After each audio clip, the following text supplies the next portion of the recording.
हर हर महादेव। प्रिय भक्तों, हम आपको सुनाते हैं भगवान वृषभदेव की व्रत कथा। तो चलिए सुनते हैं। भगवान वृषभदेव उसकी सदा रक्षा करते हैं। भगवान वृषभदेव उसकी सदा रक्षा करते हैं। संसार में जो मनुष्य सद्भावना से भगवान जी का पूजन व्रत सच्चे हृदय से करते हैं, उनकी सभी मनोकामनाएं पूर्ण होती है। जैसे सच्ची भावना से रानी और राजा ने उनकी कथा का गुणगान किया था, उनकी सभी इच्छाएं वृषभ जी ने पूर्ण की थी। इसलिए पूर्ण कथा सुनने के बाद प्रसाद लेकर जाना चाहिए। हृदय से मन करते हुए उनका जयकारा बोलना चाहिए। बोलो वृषभ भगवान की जय। अब चलिए सुनते हैं वृषभ भगवान की कथा। भारतवर्ष में एक प्रतापी और दानी राजा राज्य करता था। वह नित्य गरीबों और ब्राह्मणों की सहायता करता। यह सब बात उसकी रानी को अच्छी नहीं लगती। वह न गरीबों को दान देती, न भगवान का पूजन करती और राजा को भी दान देने से मना किया करती थी। एक दिन राजा शिकार खेलने वन को गए हुए थे, तो रानी महल में अकेली थी। उसी समय बृहस्पति साधु के वेश में राजा के महल में भिक्षा के लिए गए और भिक्षा मांगी। रानी ने भिक्षा देने से इनकार किया और कहा, हे साधु महाराज, मैं इस दान पुण्य से तंग आ गई हूँ। मेरा पति सारा धन लुटाता रहता है।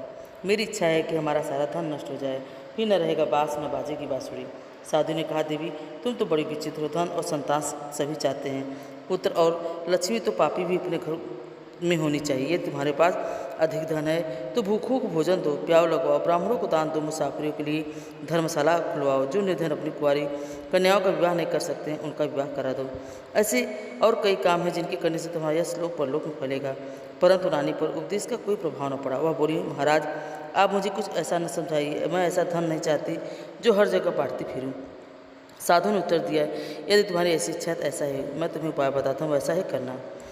तुम बृहस्पतिवार के दिन घर को लीप कर पीली मिट्टी से अपना सिर धोकर स्नान करना, भट्टी चढ़ाकर कपड़े धोना। ऐसा करने से आपका सारा धन नष्ट हो जाए। इतना कहकर साधु महाराज तथास्तु कहकर वहाँ से आलोक हो गए। साधु के अनुसार कई बातों को पूरा करते हुए रानी के केवल 3 गुरुवार ही बीते थे, उसकी समस्त धन संपत्ति नष्ट हो गई। भोजन के लिए राजा का परिवार तरसने लगा। एक दिन राजा ने रानी से कहा, हे रानी तुम यहीं पर रहो, मैं दूसरे देश को जाता हूँ, क्योंकि यहाँ पर सभी लोग मुझे जानते हैं, इसलिए मैं कोई कार्य नहीं कर सकता। ऐसा कहकर राजा परदेश चला गया। वह जंगल से लकड़ी काट कर लाता, शहर में बेचता, इसी तरह अपना जीवन व्यतीत करने लगा। इधर राजा के परदेश जाते ही रानी और दासी दुखी रहने लगी। एक दिन जब रानी और दासी को 7 दिन तक बिना भोजन के रहना पड़ा, तो रानी ने अपनी दासी से कहा, हे दासी, पास ही नगर में मेरी बहन रहती है, वह बड़ी धनवान है, तू उसके पास जा, कुछ ले आ, ताकि थोड़ी बहुत गुजर बसर हो जाएगी। दासी रानी की बहन के पास गई। उस दिन गुरुवार था। रानी की बहन उस समय बृहस्पतिवार की व्रत कथा सुन रही थी।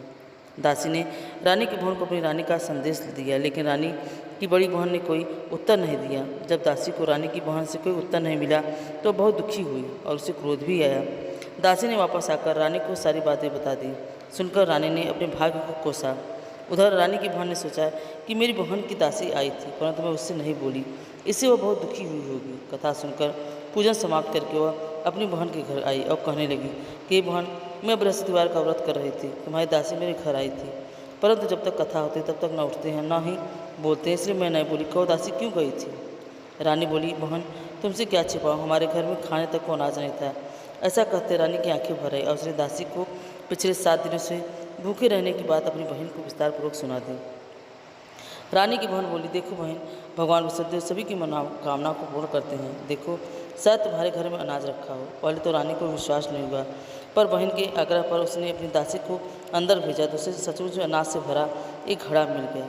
यह देखकर दासी को बड़ी हैरानी हुई। दासी रानी से कहने लगी, हे रानी, जब हमको भोजन नहीं मिलता तो हम रोज़ ही व्रत करते हैं, इसलिए क्यों ना इनसे व्रत और कथा की विधि पूछ ली जाए, ताकि हम भी व्रत कर सकें। तब रानी ने अपनी बहन से बृहस्पतिवार व्रत के बारे में पूछा। उसकी बहन ने बताया, बृहस्पतिवार के व्रत में चने की दाल, नक्काशी, विष्णु भगवान का केले की जड़ में पूजन करें तथा दीपक जलावे, व्रत कथा सुने, पीला भोजन करें, इससे बृहस्पति भगवान प्रसन्न होते हैं। वह व्रत में पूजन विधि बताकर रानी की बहन अपने घर को लौट गई। 7 दिन बाद जब गुरुवार आया तो रानी और दासी ने व्रत रखा। गुरसाल में जाकर चना और गुड़ लेकर आई, फिर उससे केले की जड़ में विष्णु भगवान का पूजन किया। अब पीला भोजन कहाँ से आए, इस बात को लेकर दोनों बहुत दुखी थी। चूँकि उन्होंने व्रत रखा था, इसलिए बृहस्पति उनसे प्रसन्न थे, इसलिए वे एक साधारण व्यक्ति का रूप धारण करके 2 थालों में सुंदर पीला भोजन दासी को दे गए। भोजन पाकर दासी प्रसन्न हुई और फिर रानी के साथ मिलकर भोजन ग्रहण किया। उसके बाद वे सभी गुरुवार का व्रत और पूजन करने लगी। बृहस्पति भगवान के पास उनके पास फिर से धन संपत्ति आ गई, परंतु रानी फिर पहले की तरह आलस करने लगी। तब दासी बोली, देखो रानी, तुम पहले भी इसी प्रकार आलस्य करती, तुम्हें धन रखने में कष्ट होता था, इस कारण सभी धन नष्ट हो गया और अब भगवान बृहस्पति की कृपा से धन मिला है, तुम्हें आलस्य होता है। रानी को समझाते हुए दासी कहने लगी, बड़ी मुसीबतों के बाद हमने यह धन पाया, इसलिए हमें दान पुण्य करना चाहिए। भूखे मनुष्यों को भोजन कराओ, प्याऊ लगाओ, ब्राह्मणों को दान दो, कुआं तालाब बाग बावली करवाओ और तुम्हारे कुल का यश बढ़ेगा, स्वर्ग की प्राप्ति होगी, पितर लोग भी प्रसन्न होंगे। दासी की बात मानकर रानी अपना धन शुभ कार्यों में करने लगी, जिससे पूरे नगर में उसका यश फैलने लगा। बृहस्पतिवार व्रत कथा के बाद श्रद्धा के साथ आरती करनी चाहिए और इसके बाद प्रसाद प्राप्त कर उसे ग्रहण करना चाहिए। और बृहस्पतिवार के दिन भगवान का नाम बृहस्पति नहीं बोलना चाहिए, गुरुवार कहना चाहिए जो व्रत रहते हैं। एक दिन राजा दुखी होकर जंगल में एक पेड़ के नीचे आकर जमा कर बैठ गया। वो अपनी दशा को याद करके व्याकुल हो गया। बृहस्पतिवार का दिन था। एकाएक उसने देखा कि निर्जन वन में एक साधु प्रकट हुए। साधु के वेश में स्वयं बृहस्पति देवता थे। लकड़हारे के सामने आकर बोले, हे लकड़हारे, इस सुनसान जंगल में तू किस चिंता में मगन क्यों बैठा है? लकड़हारे ने दोनों हाथ जोड़कर प्रणाम किया और उत्तर दिया, महात्मा जी, आप सब कुछ जानते हैं, मैं क्या कहूँ? यह कहकर रोने लगा और साधु को अपनी आत्मकथा सुनाई। महात्मा जी ने कहा, तुम्हारी स्त्री ने बृहस्पति के दिन बृहस्पति भगवान का निरादर किया है, जिसके कारण रुष्ट होकर उन्हें तुम्हारी यह दशा कर दी है। अब तुम चिंता से दूर करके मेरे कहने पर चलो, तुम्हारे सब कष्ट दूर हो जाएंगे और भगवान पहले से भी अधिक संपत्ति देंगे। तब बृहस्पति के दिन कथा किया करो। 2 पैसे के चने में नक्का लाकर उसका प्रसाद बनाओ और शुद्ध जल से लोटे में शक्कर मिलाकर अमृत तैयार करो। कथा के पश्चात अपने सारे परिवार को, सुनने वाले प्रेमियों को अमृत प्रसाद बांटकर आप भी ग्रहण करो। ऐसा करने से भगवान तुम्हारी सब मनोकामना पूर्ण करेंगे। साधु के ऐसे वचन सुनकर लकड़हारा बोला, हे प्रभु, मुझे लकड़ी बेच के इतना पैसा नहीं मिलता जिससे भोजन के उपरांत कुछ बचा सकूं। मैंने रात्रि में अपनी स्त्री को व्याकुल देखा और मेरे पास कुछ भी नहीं जिससे मैं कुछ मंगा सकूं। साधु ने कहा, हे लकड़हारे, तुम किसी बात की चिंता मत करो। बृहस्पतिवार के दिन तुम रोजाना एक लकड़ियाँ लेकर शहर को जाओ। तुमको रोज से दुगना धन प्राप्त होगा, इससे तुम भलीभांति भोजन कर लोगे तथा बृहस्पति देव की पूजा का सामान भी आ जाएगा। इतना कहकर साधु अंतर ध्यान हो गए। धीरे धीरे समय व्यतीत होने पर फिर वही बृहस्पतिवार का दिन आया। लकड़हारा जंगल से लकड़ी काटकर किसी शहर में बेचने गया। उस दिन और दिन से अधिक पैसा मिला। राजा ने चना गुड़ आदि लाकर गुरुवार का व्रत किया। उस दिन से उसके सभी क्लेश दूर हो गए। परंतु जब दोबारा गुरुवार आया तो बृहस्पतिवार का व्रत करना भूल गया। इस कारण बृहस्पति भगवान नाराज हो गए। उस दिन नगर के राजा ने विशाल यज्ञ का आयोजन किया तथा शहर में घोषणा करा दी, कोई भी मनुष्य अपने घर में भोजन न बनावे, आग न जलाओ, समस्त जनता मेरे यहाँ भोजन करने आवे। इस आज्ञा को जो न मानेगा उसे फांसी दी जाएगी। इस तरह की घोषणा संपूर्ण नगर में करवा दी गई।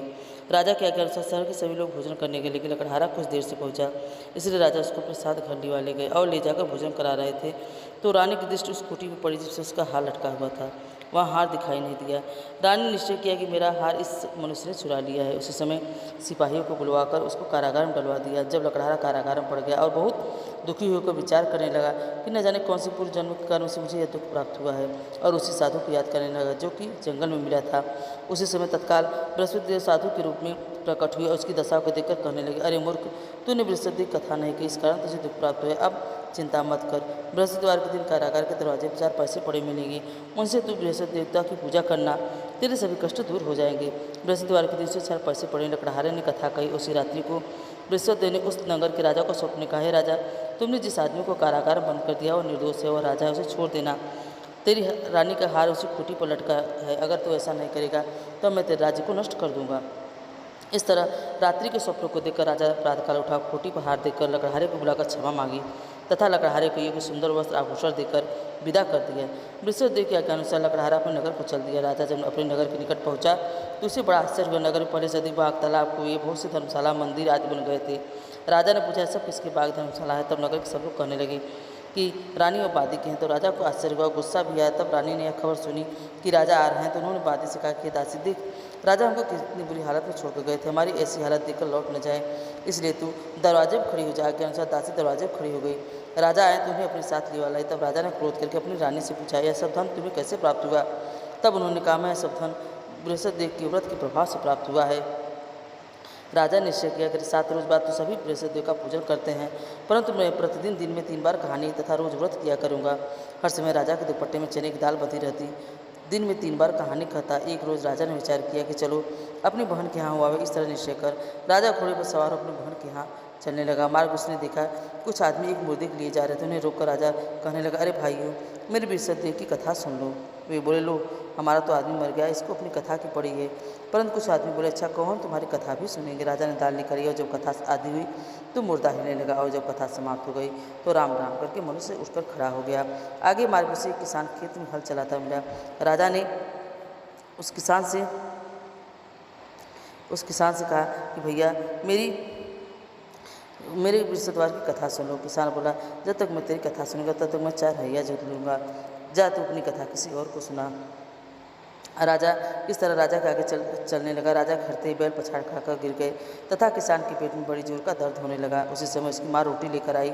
उसने जब यह देखा तो अपने पुत्र से सब हाल पूछा। बेटे ने सभी हाल कह दिया तो बुढ़िया दौड़ दौड़ी उस घुड़सवार के पास गई और उससे बोली कि मैं तेरी कथा सुनूंगी, तू अपनी कथा मेरे खेत पर चलकर कहना।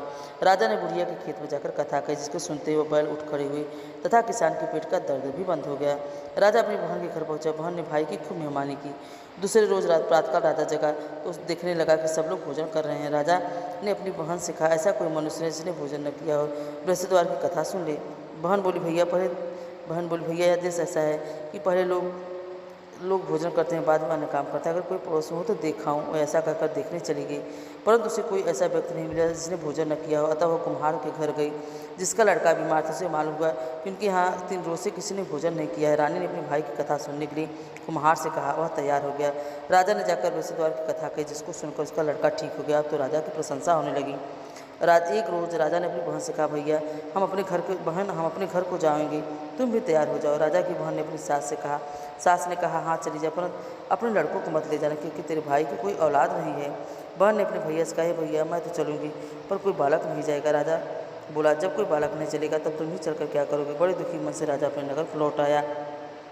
राजा ने अपनी रानी से कहा, हम निर्वंशी हैं, हमारा मुंह देखने का धर्म नहीं है, कुछ भोजन आदि नहीं किया। रानी बोली, हे प्रभु, बृहस्पति ने हमें सब कुछ दिया है, हमें औलाद अवश्य देंगे। उसी रात को बृहस्पति ने राजा को स्वप्न में कहा, हे राजा उठ, सभी सोच को त्याग, तेरी रानी गर्भ से है। राजा की यह बात सुनकर बड़ी खुशी हुई। 9वें महीने उनके गर्भ से सुंदर पुत्र पैदा हुआ। तब राजा बोला, हे रानी, स्त्री बिना भोजन के रह सकती है, परंतु बिना बात कहे नहीं रह सकती। जब मेरी बहन आवे तो मुझसे कुछ कहना मत। रानी ने सुनकर हाँ कर दिया। जब राजा की बहन ने शुभ समाचार सुना तो बड़ी खुश हुई तथा बधाई लेकर अपने भाई के यहाँ आई। तब रानी ने कहा, घोड़ा चढ़कर तो नहीं आई, गधा चढ़ी आई। राजा की बहन बोली, भाभी मैं इस प्रकार न कहती, तुम्हें औलाद कैसे मिलती। बृहस्पति ऐसे ही हैं, जिसके मन में जो कामनाएं होती सभी को पूर्ण करते हैं। जो सद्भावनापूर्वक बृहस्पतिवार का व्रत करता है एवं कथा पढ़ता है अथवा सुनता है, दूसरों को सुनाता है, बृहस्पति उसकी सभी मनोकामनाओं को पूर्ण करते हैं। तो भक्तों, चलिए सुनते हैं बृहस्पति देव की आरती। ओम जय बृहस्पति देवा हो स्वामी, जय बृहस्पति देवा। छीन छीनी भोग लगाऊं, छीन छीनी भोग लगाऊं, कदली फल मेवा। ओम जय बृहस्पति देवा, तुम पूर्ण परमात्मा, तुम अंतर्यामी हो स्वामी, तुम अंतर्यामी। जगत पिता जगदीश्वर, जगत पिता जगदीश्वर, तुम सबके स्वामी। ओम जय जगदीश हरे। तन मन धन अर्पण कर, जो जन शरण पड़े, प्रभु तब प्रकट होकर आकर द्वार खड़े। ओम जय बृहस्पति देवा, दीन दयाल दयानिधि, भक्तन हितकारी हो स्वामी, भक्तन हितकारी। पाप दोष सब हरता, भव बंधन हारी। ओम जय बृहस्पति देवा, सकल मनोरथदायक, सब संशय हारो, विषय विकार मिटाओ, संतन सुखकारी। ओम जय बृहस्पति देवा, जो कोई आरती तेरी प्रेम सहित गावे हो, भाव सहित गावे, कहत शिवानंद स्वामी, कहत जिष्टानंद स्वामी, सो निश्चय फल पावे। ओम जय बृहस्पति देवा, ओम जय बृहस्पति देवा हो स्वामी, जय बृहस्पति देवा। छिनी छिनी भोग लगाऊं, छीने छीनी भोग लगाऊं, कदली फल मेवा। ओम जय बृहस्पति देवा, कपूर गौरम करुणावतारम, संसार सारम भुजगेन्द्रहारम, सदा वसंतम हृदयारविंदे, भवम भवानी सहितम नमामि। त्वमेव माता चित्ता, त्वमेव बंधु चस्का, त्वमेव विद्या द्रविणं, त्वमेव सर्वं मम देव देव। तो भक्तों, आपको यह कथा आरती कैसी लगी? अगर अच्छी लगी हो तो कमेंट में हमें ज़रूर बताएं। अगर आप हमारे चैनल पर नए हैं तो हमें लाइक और सब्सक्राइब जरूर करें। हर हर